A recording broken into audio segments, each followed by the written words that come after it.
नमस्कार साथियों, स्वागत है आप सभी का आपके अपने प्यारे चैनल स्मार्ट स्टडी क्लासेस पर।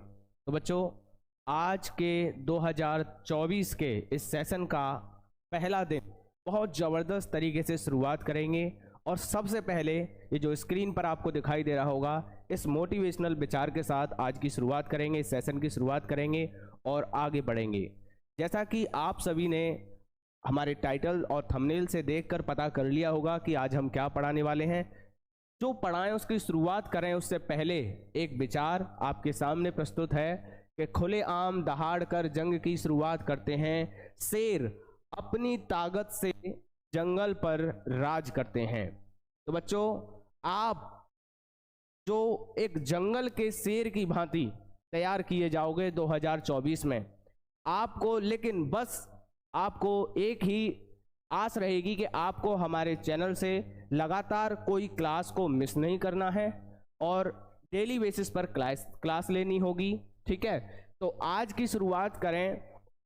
और जैसा कि आज की क्लास में हम आपको बताएंगे, सबसे पहले बच्चा आप सबको पता है कि आज हम किस मुद्दे पर, किस टॉपिक पर चर्चा करेंगे। सबसे पहले अगर क्लास की बात करी जाए तो आज हम आपको 12th क्लास कक्षा 12 सिलेबस के ऊपर टॉपिक करेंगे और सिलेबस से पहले सब्जेक्ट। ठीक है, हम सब्जेक्ट, ठीक है ना, हमारा मैथमेटिक्स हम इस क्लास में बताएंगे। 2024 में जो मैथमेटिक्स का सिलेबस है क्या रहने वाला है, तो बड़े ध्यान से लगातार बने रहिए इस क्लास में। और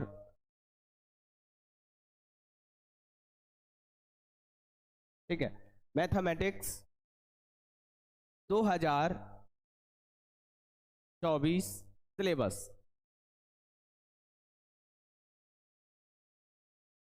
ठीक है, चलिए इस टॉपिक की चर्चा करेंगे।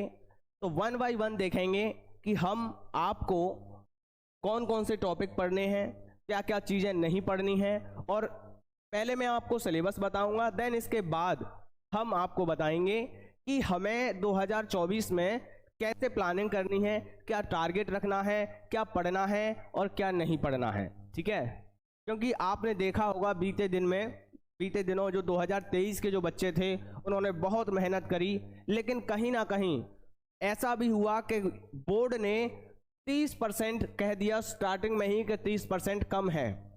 लेकिन जब हमने आपको बताया, तो जब हमने पढ़ाया, तो हमने आपको बताया था कि आपको क्या करना है। जो 2023 में 30% कट गया है उनको भी आपको नजरें बना के रखनी है। और ऐसा ही देखने के लिए मिला 2023 में किसी पेपर में, जैसे कि फिजिक्स में या तुम्हारे केमिस्ट्री के पेपर में, जो टॉपिक एक दो क्वेश्चन ऐसे भी देखे गए जो कि आउट ऑफ सिलेबस थे वो भी आए।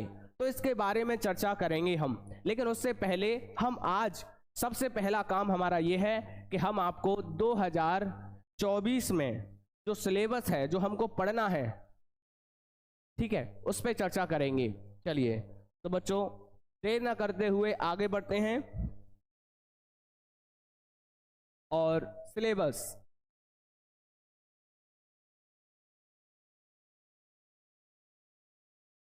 सबसे पहले जो कि हमारा यूपी बोर्ड या ऑल हिंदी बोर्ड्स में आपको पता है एनसीईआरटी लागू है, पीसीएम तीनों सब्जेक्ट में, फिजिक्स केमिस्ट्री मैथ। तो ऑलमोस्ट फिजिक्स केमिस्ट्री मैथ में, और हम यहाँ चर्चा कर रहे हैं मैथ के बारे में। तो आपको पता है हमारे कितने टॉपिक हैं, 13 टॉपिक हैं, यानी 13 पार्ट हैं, 13 चैप्टर्स हैं या 13 यूनिट के बेसिस पर अलग भाग में बाद में डिस्कस करेंगे। पहले अभी हम पता करेंगे कि कितने चैप्टर्स हैं। ठीक है, चलिए तो जो सबसे पहला जो चैप्टर है हमारा, चैप्टर नंबर 1, जिसका नाम है संबंध और फलन।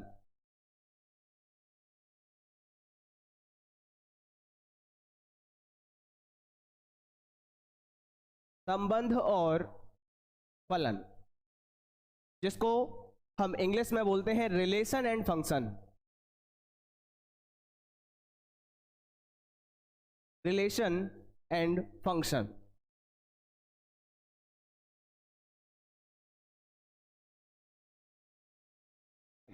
पहला चैप्टर संबंध और फलन, रिलेशन एंड फंक्शन, ठीक है, ये आपको।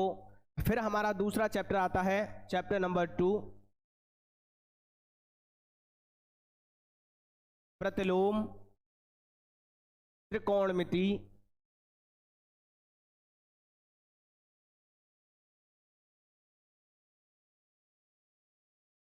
फलन, जिसको इंग्लिश में हम बोलते हैं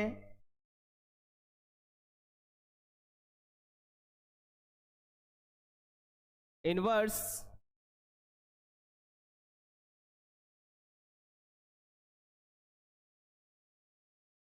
ट्रिग्नोमेट्री फंक्शन। सभी बच्चे हवाई बातें, उन बच्चों के लिए मेरी बातें हवाई लगेंगी जो बच्चे केवल वीडियो देख रहे हैं। पहली क्लास है, पहला दिन है, और पहले दिन में जो शुरुआत करते हैं, पहले दिन में हमें अजीब सा महसूस होता है। तो बच्चों, आपसे जो आज जो बातें बताई जा रही हैं उन्हें कानों को खोलकर और आंखों से जो देख रहे हैं उसको बहुत अच्छे से समझने का प्रयास करेंगे, और उस बताई गई बातों को उन हर दिन कंटिन्यू रखेंगे कि जो बातें कही गई हैं। पहली बात ये कि जब भी आप मोबाइल पकड़ें पढ़ने के लिए, चाहे मैथमेटिक्स ही नहीं, कोई सा भी सब्जेक्ट पढ़ रहे हो, तो सबसे पहले आप अपनी कॉपी और पेंसिल पकड़ें। जिस सब्जेक्ट की क्लास है उसकी बुक पकड़ें, और अपने एकांत में ये ना सोचें ऑनलाइन पढ़ रहे हैं, इसका लाभ आप, पहले ज़माने में बच्चे ट्यूशन पढ़ने के लिए दूर दूर तक जाते थे। मैं खुद अपनी बताऊं, मैं सुबह 6 बजे केमिस्ट्री पढ़ने के लिए जब मैं 12th कर रहा था तो अपने घर से काफ़ी दूर 6 से 7 किलोमीटर दूर जाता था। 12th क्लास में था तो मुझे बहुत डर लगता था। जनवरी के माह में, जनवरी दिसंबर में ठंड पड़ती थी। तो मेरे प्यारे विद्यार्थियों, अब रात के 12 बजे भी हों तो आप अपने मोबाइल में अपने कमरे के अंदर आराम से पढ़ सकते हैं। इसलिए जब भी आप पढ़ें, बी हॉनेस्ट रहें, अपने आप में ईमानदारी बरतें, क्योंकि आपको आपके माँ बाप ने मोबाइल दे दिया और उन्हें पता है कि बच्चा हमारा मोबाइल से पढ़ाई कर रहा है, लेकिन ये आपको पता है कि आप क्या कर रहे हैं, ठीक है। इसलिए मोबाइल उठाने से पहले किताब कॉपी पकड़ेंगे और जो बातें बताई जा रही हैं यहाँ पर उनको नोट करेंगे। 2-4 बच्चे ऐसे भी होते हैं, मन में एक्स्ट्रा ऑर्डिनरी होते हैं, वो ये सोच लेते हैं कि सिलेबस बता रहे हैं, सिलेबस तो किताब में लिखा हुआ है, सिलेबस क्यों बता रहे हैं, टॉपिक करा रहे हैं। बच्चा, इनका अपना एक महत्व होता है, पाठ्यक्रम का अपना एक अलग ही तजुर्बा होता है। जिस बच्चे को IAS, PCS या और भी बड़े बड़े एग्जाम्स की तैयारी करनी होती है, उस एग्जाम को क्रैक करने के लिए, पार करने के लिए सबसे पहले होता है सिलेबस। सिलेबस के आपकी नज़रों में चलना चाहिए कि क्या क्या पाठ्यक्रम होता है। फिर उसके बाद अंदर की बातें होती हैं, जैसे संबंध और फलन है। तो संबंध और फलन पहले आपको पता होना चाहिए, 13 पार्ट के नाम, और फिर उसके बाद अंदर हमें क्या क्या पढ़ना है। तो बच्चों, जो बातें लिखाई जाएं, जो बातें आपको बताई जाएं हमारे माध्यम से, आप ईमानदारी से अपनी कॉपी में क्लास करेंगे, डे बाय डे उसे लिखने का प्रयास करेंगे। अगर आपको आता है तो हमसे पहले कर सकते हैं आप, क्योंकि हमें सबको साथ लेकर करना है। जैसा कि आपको पता होगा आजकल स्लोगन भी है, सबका साथ सबका विकास, तो हमें एक साथ लेकर चलना है। इसलिए आपको सबको ये सिलेबस जो है आपको जरूर नोट कर लेना है, ठीक है बच्चों। चलिए आइए अब हम चैप्टर शुरुआत करेंगे, बताएंगे चैप्टर 3 के बारे में। चैप्टर नंबर 3, पाठ का नाम है ऑब्व्यू। इंग्लिश में हम इसे बोलते हैं मैट्रिक्स।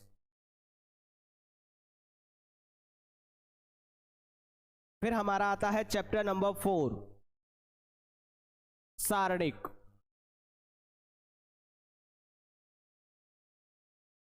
इंग्लिश में इसको बोलते हैं डिटर्मिनेंट्स।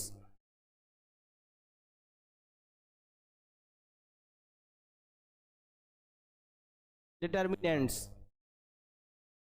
फिर हमारा आता है चैप्टर नंबर 5, सांतत्यता, सांतत्य और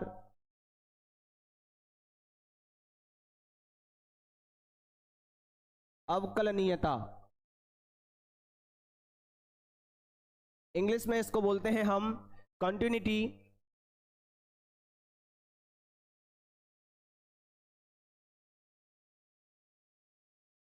एंड डिफरेंशियबिलिटी।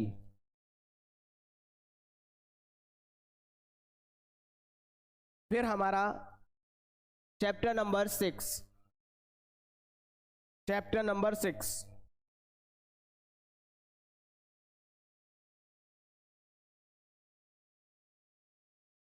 अवकलन के अनुप्रयोग।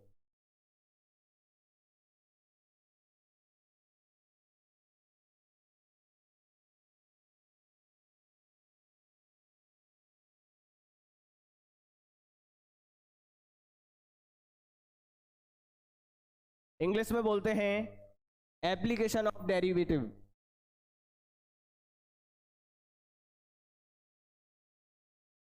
Application of derivative.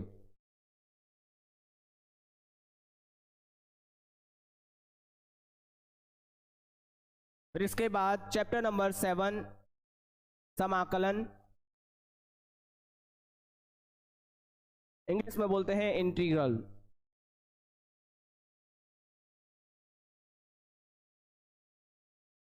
फिर है हमारा चैप्टर नंबर 8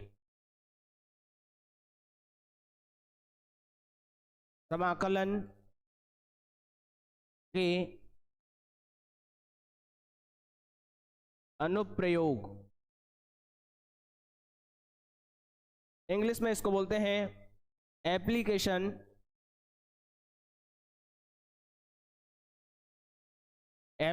ऑफ इंटीग्रल।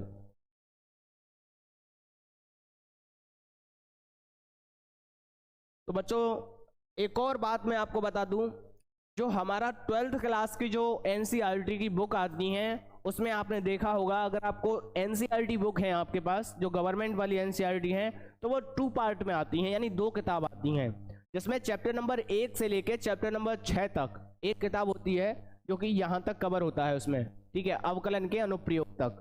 फिर उसके बाद हमारी दूसरी किताब शुरू हो जाती है जिसको हम पार्ट 2 करके पढ़ सकते हैं कि दूसरी किताब में हमारे पास जो दूसरी बुक है P2, उसमें हमारा चैप्टर नंबर 7 से शुरुआत हो जाती है आगे के चैप्टर्स में, जैसे समाकलन हो गया, इंटीग्रल, और फिर हमारा समाकलन के अनुप्रयोग, एप्लीकेशन ऑफ इंटीग्रल, ठीक है। फिर इसके बाद हमारा चैप्टर नंबर 9 शुरू होता है जिसका नाम है, बच्चों बहुत अच्छे से नोट कर लेना, क्योंकि जब कहते हैं ना कि जब सांप निकल जाता है फिर आप उस लकीर को कितना भी पीटते रहें फिर उससे कोई फायदा नहीं होता है। इसलिए ये आपके ऊपर निर्भर करता है कि आप कितना ज्ञान ले पा रहे हैं, क्योंकि हम तो सभी के लिए समान देते हैं। 2023 के बच्चों की अगर बात करें तो अधिकतर बच्चों ने कहा पेपर करने के बाद में कि सर अच्छा हुआ, लेकिन किसी किसी बच्चे को मायूसी हाथ लगी कि सर 1-2 क्वेश्चन वो उसका छूट गया, इसका छूट गया, क्योंकि उसकी जानकारी बारीकियां से आपको होनी चाहिए। तो जो बातें आपको बताई जा रही हैं बहुत अच्छे से समझने का प्रयास करना। चैप्टर नंबर 9 का नाम है अवकलन समीकरण।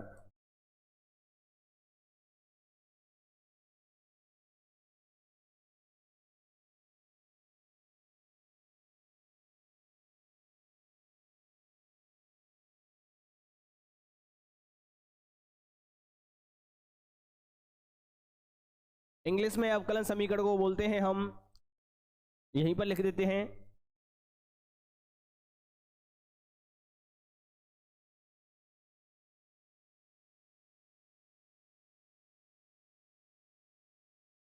Differential equation. Differential equation.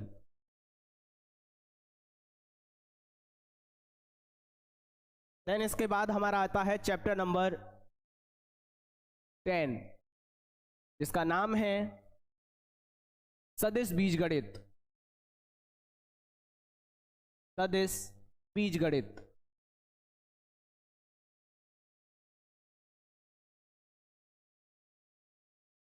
English में हम इसको बोलते हैं वेक्टर अलजेब्रा।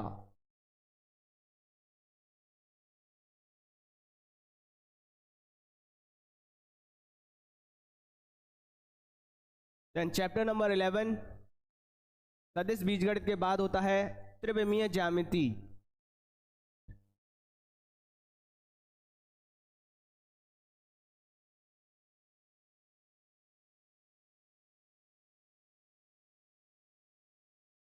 जिसको हम इंग्लिश में बोलते हैं बच्चा त्रिविमीय, मतलब त्रि माने तीन, विमी मतलब विमा, विमा का मतलब डायमेंशन, ठीक है।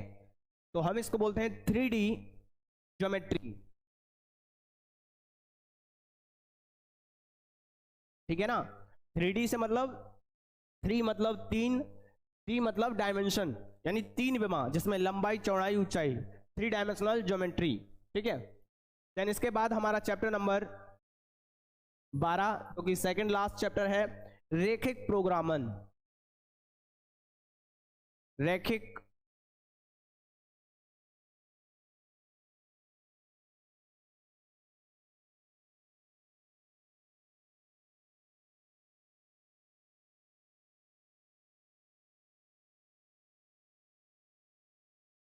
इसको इंग्लिश में बोलते हैं हम बच्चा लीनियर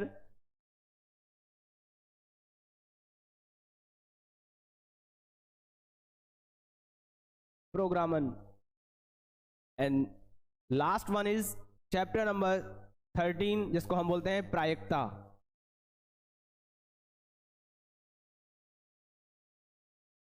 इंग्लिश में बच्चों आप सभी को पता होगा क्योंकि आपने 10th में 11th में अच्छे से पढ़ रखे और ऑलमोस्ट 9th में भी आपने पढ़ी होगी प्रोबेबिलिटी, ठीक है। इसको हम बोलते हैं इंग्लिश में प्रोबेबिलिटी।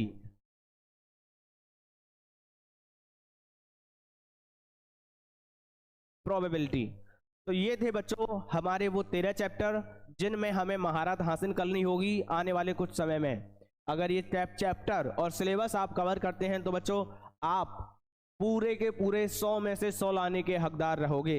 लेकिन मुंह से कह दिया आपने, समझ लिया, जिस बच्चे ने रणनीति बनाई और उस कहा कि हाँ मैं लाऊंगा और मैं करके दिखाऊंगा तो उसके 100 आएंगे बच्चों, ठीक है। लेकिन बस ये है कि वो अब आपके मन में ये चलना चाहिए कि मैंने टारगेट डिसाइड कर लिया 100 का, तो अब उनको लाने के लिए मुझे क्या क्या करना होगा वो टूल आपको देने वाला हूं।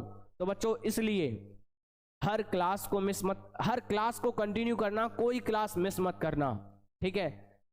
ये वादा रहेगा मेरा आपसे कि आपके 100 आउट ऑफ 100 दिलाने का, ठीक है। लेकिन उसके लिए बच्चों आपको मेहनत तो करनी पड़ेगी। चलिए अब हम थोड़ा सा यहां पर बता दें, डिस्कस कर लें आने वाले ये जो चैप्टर है हमें किस तरीके से पढ़ने होंगे, ठीक है। एक बार फिर से समझ लीजिए, संबंध और फलन, रिलेशन एंड फंक्शन, प्रतिलोम त्रिकोणमिति फलन, इनवर्स ट्रिग्नोमेट्री फंक्शन। दूसरा चैप्टर है आव्यूह, मैट्रिक्स, और चौथा चैप्टर है सारणिक जैसे डिटर्मिनेंट्स कहते हैं। पांचवा है सातत्य और अवकलनीयता, कंटिन्यूटी एंड डिफरेंशियल, यानी डिफरेंशिएशन जो सातत्यता और अवकलन, अवकलनीयता का मतलब है अवकलन, है ना, ध्यान रखना। फिर उसके बाद है अवकलन के अनुप्रयोग यानी एप्लीकेशन ऑफ डेरिवेटिव। फिर इसके बाद है समाकलन यानी इंटीग्रल। फिर 8वां चैप्टर है बच्चा समाकलन के अनुप्रयोग यानी एप्लीकेशन ऑफ इंटीग्रल। 9वां पार्ट है अवकलन समीकरण डिफरेंशियल इक्वेशन। 10वां पार्ट है सदिश बीजगणित वेक्टर अलजेब्रा। 11वां पार्ट है त्रिविमीय ज्यामिति 3D ज्योमेट्री। और 12वां पार्ट है हमारा रेखिक प्रोग्रामन या लीनियर, इंग्लिश में बोलते हैं लीनियर प्रोग्रामिंग, ठीक है। फिर 13वां पार्ट है हमारा प्रोबेबिलिटी यानी प्रायिकता, ठीक। चलिए अब इसके बाद बात ये है कि सर ये जो चैप्टर हैं हमारे 100 आउट ऑफ 100, अब किसी बच्चे की कमेंट ये रहती है कि सर 2024 में हमें क्या पढ़ना है, ठीक है। यानी हम इसको थोड़ा सा नीचे कर दें, 2024 में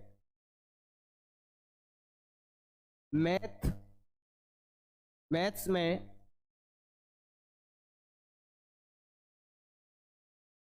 क्या क्या पढ़ना है।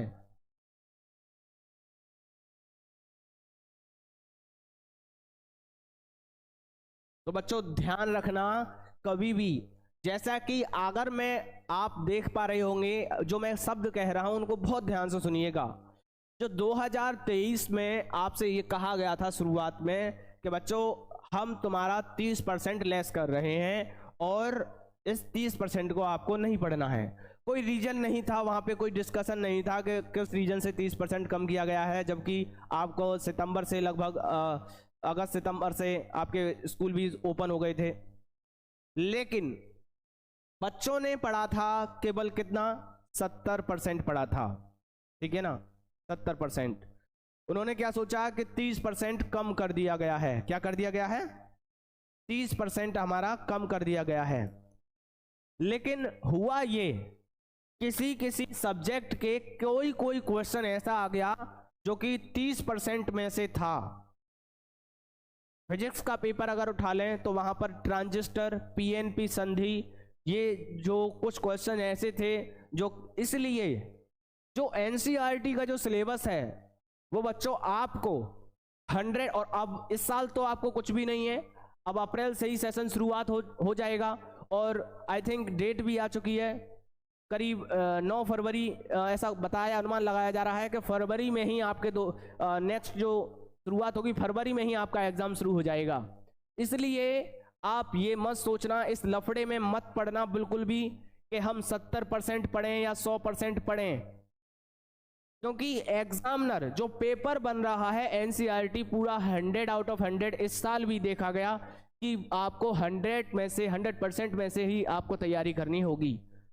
और क्यों ना हम 100% ही पढ़ें, जबकि आप अदर कोई एग्जाम देने जाओगे तो वहां पर जो 30% कट गया है, जो 30% कट गया है भाई, स्टेट लेवल पे ही तो कट गया है। मान के चलिए यूपी बोर्ड ने काट दिया, तो किसी एंट्रेंस एग्जाम में आप बैठेंगे वो इस 30% को नहीं काटेगा, उसके लिए तो पूरा 100 में से ही आएगा।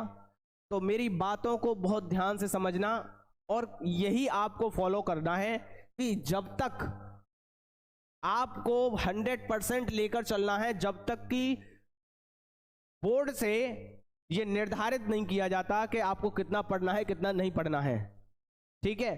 अगर आप ये सोच के चलेंगे कि भाई हमें तो 70% पढ़ेंगे, अभी कुछ नहीं कहा है, पुराना वाला सिलेबस पढ़ेंगे, तो आपको इतनी भी नॉलेज होनी चाहिए कि पुराने वाले पेपर में वो भी क्वेश्चन आ गए थे जो कि 30% से थे। इसलिए आपको 100 आउट ऑफ 100 पढ़ना है। नेक्स्ट, अब बात करेंगे हम टारगेट की। टारगेट 2024, सर 2024 में हम गणित में कितना निर्धारित करें कि हम कितना टारगेट लेके चलें। एक बच्चा मुझसे पूछता था कि सर हमें कोई मंजिल तय करनी है, मुझे 12th करे बच्चों ने, अभी एग्जाम दिए तो लगातार मुझसे कॉल आई, पूछते रहे कि सर 12th हो गया है, अब कौन सा फॉर्म डालूं, क्या करूं। तो सभी को अपनी स्ट्रेंथ और ताकत पता होनी चाहिए कि हम किस योग्य हैं। और मैं आपसे कहूं, अगर मैं योग्यता की बात करूं तो आप वो योग्य पर्सन हो जो कि बहुत कुछ कर सकते हो अपने इस आने वाले समय में। तो इसलिए आपको सबसे पहले अपना एक टारगेट सेट करना होगा। भाई मैं तो आपको, अगर आप मेरे विद्यार्थी हो तो मैं आपसे ये कहूंगा कि 100 नंबर का पेपर है और बच्चा आप 100 का टारगेट लेके चलो। उसके पीछे का कारण भी मैं आपको बताऊंगा, क्योंकि आपका जो 100 नंबर का जो पेपर है वो मेरे प्यारे विद्यार्थियों वो 134 नंबर का पेपर आता है। और अगर जो ऑप्शनल है उनको लगा दिया जाए, या तो 134 और एक या फिर 124। अब आप कहोगे कि सर जी 124 का भी ऐसे भी पेपर बनता है, तो मैं कहूंगा हाँ। वो क्यों? क्योंकि इस साल एक नई चीज देखी गई, ये तो आपको भी पता है कि जो यूपी बोर्ड के जो पेपर बनते हैं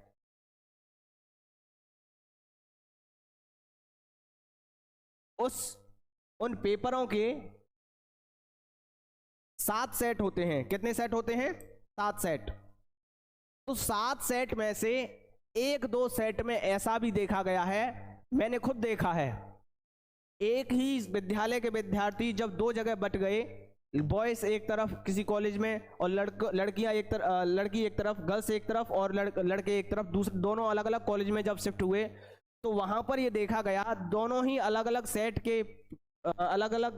के नंबर थे और वहां पर कोई पेपर कठिन तो कोई सेट हार्ड, और वहां पर किसी सेट में ऑब्जेक्ट जो ऑप्शनल थे वो नहीं थे और किसी सेट में जो सरल सेट था वहां पर एज इट इज, जैसे मैं आपको बता रहा हूं कि 134 नंबर का भी पेपर था और ऑप्शनल और 124 नंबर के टोटल मार्किंग, पूर्णांक हमारा 100 नंबर का होगा, लेकिन ऑप्शनल जो छूट मिलेगी हमें वो तुम्हें 34 नंबर की छूट मिलेगी।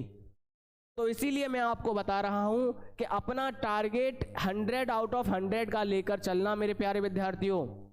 अगर कोई बच्चा है कि नहीं सर मेरी क्षमता, मैं तो 1-2 नंबर छोड़ दूंगा या फिर मैं सर 10 नंबर मैं अपने अलग, तो आप अपनी स्ट्रेंथ देखें और आज ही के दिन अपनी कॉपी के सिलेबस के बाद सबसे पहले टारगेट 2024 लिखें और उसके बाद अपने हिसाब से, मैं ये नहीं कहूंगा कि मैंने आपसे कह दिया कि आप जो है इतना 100 में से 100 का टारगेट लेकर चलिए।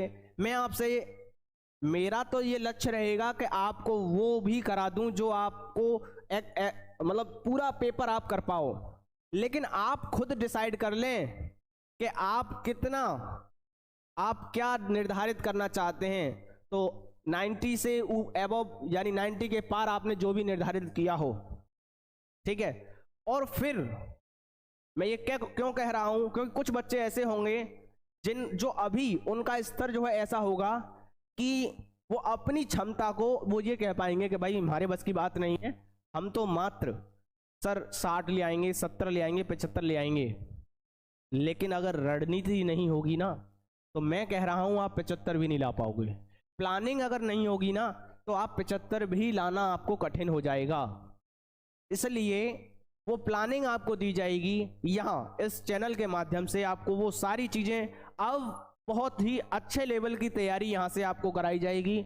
इसलिए मैं आपसे कहता हूं आज के बाद अब आप जब भी आपकी क्लास हो, वो एक बात अलग है कि मान के चलिए हमारी किसी कारणवश क्लास नहीं हो पाए, मिस हो जाए या कोई प्रॉब्लम आ जाए तो क्लास ना हो, लेकिन आपको class day to day, day by day आपको रेगुलर बेसिस पर करनी होगी और फिर उसके साथ सारी चीजें आपको यहाँ से मिलेंगी, चाहे आपके PYP हो, प्रैक्टिस की बात करी जाए या अनसॉल्व पेपर, जो भी आपको पूरा मटेरियल होगा पूरी प्लानिंग के साथ आपको यहाँ से एक नए जोश के साथ तैयारी कराई जाएगी।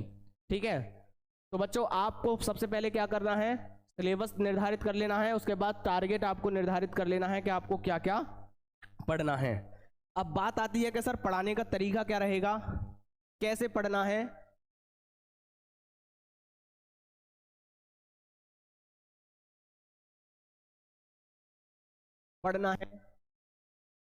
तो इसके लिए मैं एक शॉर्ट फॉर्म लिख रहा हूं, उस पर हम काम करेंगे। एक शॉर्ट फॉर्म वो है CFEP। अब ये क्या नया मैटर है CFEP, बहुत ध्यान से समझिए। ये CFEP, इसी पर हम जो भी पार्ट शुरुआत करेंगे इसी को फॉलो करेंगे। CFEP, अब इनके बारे में आपको पता होना चाहिए, यानी सबसे पहला काम आपको C पे करना है। सबसे पहला काम आपका क्या है, C, और C का मतलब है कॉन्सेप्ट। फिर दूसरा काम मेरे प्यारे बच्चों आपको F पे करना है, कंसेप्ट, यानी चैप्टर शुरुआत करें तो उस चैप्टर की सबसे पहले आप कंसेप्ट समझें।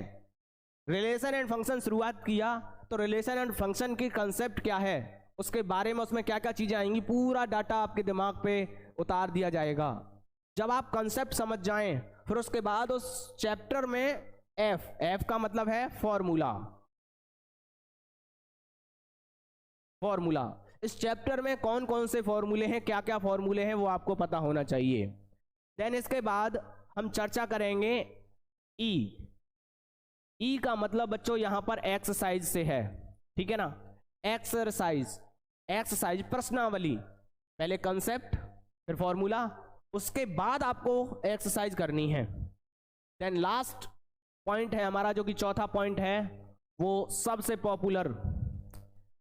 पॉपुलर आपने कंसेप्ट तैयार कर ली और फॉर्मूला तैयार कर लिया और एक्सरसाइज भी कर ली, उसके बाद ये पी नहीं किया तो समझ लीजिए बिल्कुल बेकार है आपकी पढ़ाई।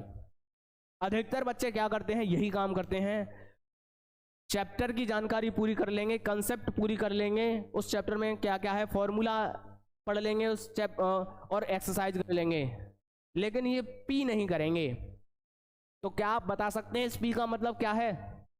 चलिए आपको, चलिए हो सकता है आप थोड़ा सा कमेंट थोड़ा स्लो चलेगा, पीछे चलेगा, लेकिन मैं आपको बता दूं इस पी का मतलब है प्रैक्टिस। इस पी का मतलब है प्रैक्टिस। ये बच्चा आपको होनी चाहिए, प्रैक्टिस प्रैक्टिस प्रैक्टिस और केवल प्रैक्टिस। यानी सबसे पहले आपको ये तीनों चीजें कवर करनी है, देन उसके बाद इस पे लगातार काम करना है।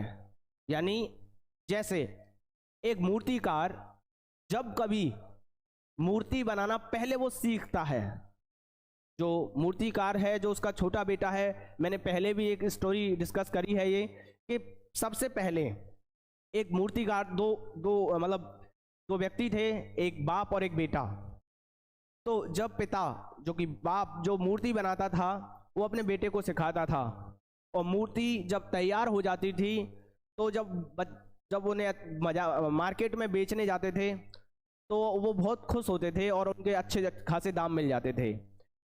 धीरे धीरे उस फादर ने अपने बेटे को ये काम सिखाया। सीखते जब वो बेटा काम सीख गया तो उसने देखा, उस मूर्ति को ले जाकर बेटे ने पहली मूर्ति मार्केट में बेची तो उसने देखा कि उसकी मूर्ति के दाम ठीक मिले, मतलब पिता के बराबर दाम, पिता के जो दाम थे, जैसे मान के चलिए कि पिताजी ने मूर्ति बनाई और वो बिक गई 500 रुपये में, बेटे ने मूर्ति बनाई और वो बिक गई 100 रुपये में। तो बेटे ने कहा कि पिताजी क्या मेरी मूर्ति सही बनी थी? तो उसने कहा कि नहीं बेटा और सुधार करो। बेटा धीरे धीरे सुधार करता गया और एक दिन वो आ गया जब मूर्ति जो है 500 रुपये की, यानी अपने पिता के बराबर भाव में बेच दी। तो उसने पूछा कि पिताजी अब तो मेरी मूर्ति सही बिकी है ना, अब तो मैंने सही बनाई है ना? तो वहां पर पिताजी ने कहा कि नहीं बेटा अभी और सुधार करो। अब बेटा बहुत परेशान था कि मेरी मूर्ति तो उतने की बिक गई। फिर पापा ये कहने लगे कि जितने में उन्होंने बेची थी, लेकिन फिर भी ये कह रहे हैं और सुधार करो। कुछ नहीं हुआ, बच्चा फिर भी सुधार करता रहा और फिर एक दिन आया जब मूर्ति वो 1000 रुपये की बेच कर आया और पिता जो है 500 रुपये की मूर्ति बिक रही थी। फिर उसने कहा कि अब तो पिताजी अब बताइए, अब तो मैं बिल्कुल सही लेवल पे पहुंच गया हूं। तो फिर से पिताजी ने कहा कि नहीं बच्चा और सुधार करो। अब उसका दिमाग खराब हो गया, वो कहने लगा कि मेरी मूर्ति अब 1000 रुपये की बिक रही है, लेकिन पिताजी हमारे कह रहे हैं कि वो अभी और सुधार करो। धीरे धीरे होता यह है, उसने अपने पिता की बातों को ध्यान नहीं दिया और उसने सुधार करना बंद कर दिया। उसने सुधार करना, अपने अंदर जो जिज्ञासा थी उसको सुधार करना बंद कर दिया। हुआ ये कि फिर से जो बेटे की जो मूर्ति के दाम है वो फिर से वहीं लेवल तक रहे, जबकि पिताजी जो मूर्ति बना रहे थे उनके दाम में सुधार करते गए बढ़ोतरी होती गई। तो फिर उस बेटे ने पिता से पूछा कि हाँ पिताजी अब आपके दाम बढ़ रहे हैं, लेकिन मेरी मूर्ति के दाम जितने मैंने निर्धारित कर रखे थे 1000 रुपये तक की बना पाता था, अब 1000 से ज़्यादा की नहीं बिक रही है, इसका कारण क्या है? तो उस पिता ने उस बेटे को बताया कि बेटा जब हम अपने अंदर ये मान लें कि हम तो बस 70% हमारी बहुत है, हमारी 75% बहुत है, तो हमारी जो परसेंट है केवल 75% ही आएगी, उससे ज़्यादा आ ही नहीं सकती। इसलिए बच्चों अगर आपको 90+ लानी है तो मैं आपसे कहूँगा कंसेप्ट, फॉर्मूला, एक्सरसाइज और प्रैक्टिस जितना हो सके प्रैक्टिस करनी होगी। देन उसके बाद ही हम बहुत कुछ कर पाएंगे। अब बात यह है कि सर अब हम 12th में आ गए हैं, और 12th में आने के साथ साथ अब आपको क्या तैयार होना चाहिए? ट्वेल्थ को पढ़ने से पहले आपको क्या चीजें तैयार होनी चाहिए, वो भी बहुत ध्यान से सुन लीजिए। ट्वेल्थ क्लास का मैथ उठाएं, उससे पहले आपको क्या तैयार होनी चाहिए।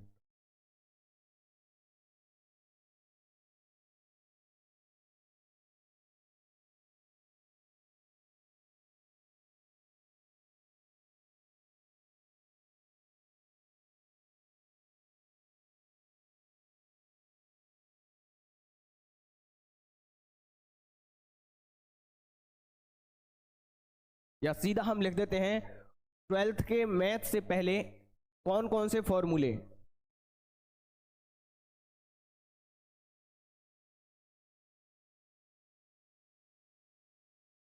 कौन कौन से फॉर्मूलाज याद होने चाहिए।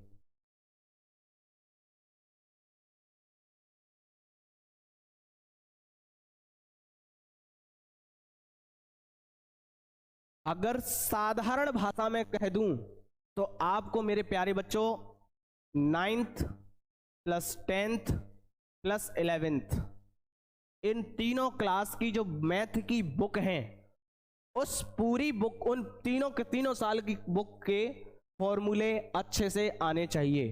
9th 10th और 11th क्लास मैथ बुक के टोटल फॉर्मूले आपको पता होने चाहिए। अब आप कहेंगे कि नहीं सर, इन्हें तो पढ़ने में बहुत देरी लगेगी। अब आप मोटा मोटा बता दीजिए ना कि सर हमें ट्वेल्थ को पढ़ना है और हमें क्या क्या चीज़ें शुरुआत करनी है, और शुरुआत ऐसी शुरुआत करें जिससे कि हमारा जो है धीरे धीरे धीरे हम सीखते चले जाएं। अगर इतना नहीं पढ़ सकते हैं तो मेरे प्यारे बच्चों, इसीलिए आप स्मार्ट स्टडी क्लासेस से जुड़े हुए हो, क्योंकि यहाँ आपको स्मार्ट तरीके से तैयारी कराना सिखाया जाएगा। तो मैं आपको कहूँगा फिर आपको क्या करना होगा वो मैं आपको बता रहा हूँ। अगर मान लीजिए आपको 9, 10, 11, 12, सर ये तो किताब तो हमने पता नहीं 9, 10 की तो कहाँ चली गई, हमें कुछ नहीं पता है, अब हम क्या करेंगे। 11 की है, कोई दिक्कत नहीं है, लेकिन फिर भी मैं आपको बता दूं, आपको क्या, अगर पूरा आप नहीं पढ़ सकते हैं, 9, 10, 11, 12 का मैथ नहीं पढ़ सकते हैं, तो आपको सबसे पहले बच्चों जो बेसिक एलजेब्रा है, एलजेब्रा के फॉर्मूले जो हैं ये तैयार होने चाहिए, प्लस बेसिक ट्रिग्नोमेट्री।